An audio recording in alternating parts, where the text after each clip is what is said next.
nous sommes intéressés à la préparation de la naissance de l'enfant parce que cette période de la grossesse, donc c'est 9 mois de préparation avant la naissance de l'enfant, constitue vraiment une période charnière pour les futurs parents, une bascule dans un autre monde. Et ils sont confrontés pendant cette période à toute une série de préconisations, de conseils, de normes qui leur proviennent de sources différentes. Et certes, tous reçoivent à peu près les mêmes conseils. Et cependant, la manière dont ils vont écouter ces conseils, la manière dont ils vont ensuite les mettre en œuvre et donc faire des choix quant à la naissance de leur enfant, eh bien, varie. Et varie en particulier en fonction de leur milieu social.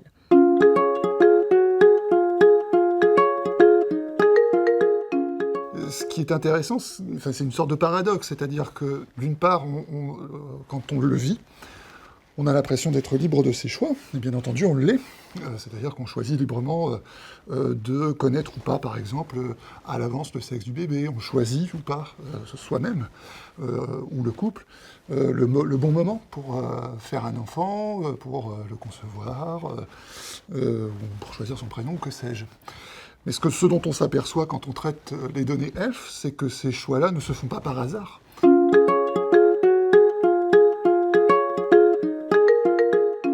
On s'aperçoit qu'aujourd'hui, la norme, c'est de le choisir ensemble. Le père et la mère décident ensemble du prénom que portera l'enfant à naître, dans 63% des cas à peu près.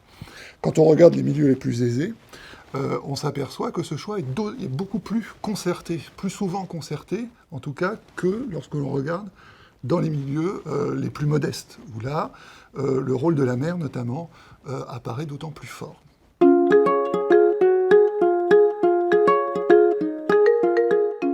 Globalement, on s'aperçoit avec l'enquête ELF que les femmes se conforment à l'âge moyen pour avoir un enfant. Voilà. En gros, on a un enfant un peu avant 30 ans, à 28 ans et demi.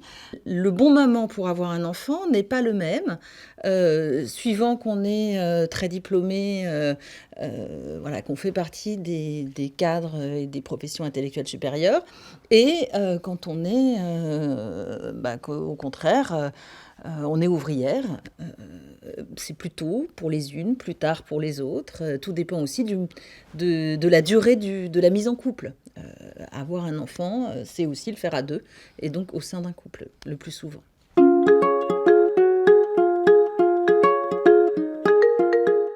Parmi les résultats qui m'ont un petit peu surpris, c'est quand on regarde le rapport des gens avec les conseils qui sont produits par l'institution médicale.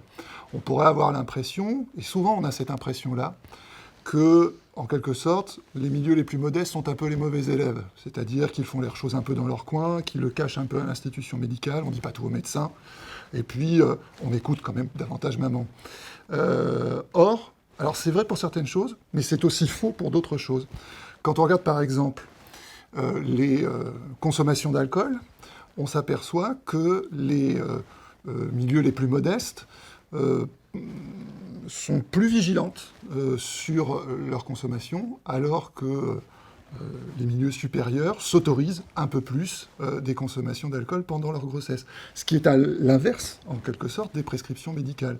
De la même façon, on voit que les milieux les plus modestes anticipent beaucoup plus que les milieux supérieurs sur le suivi médical de l'enfant après la maternité.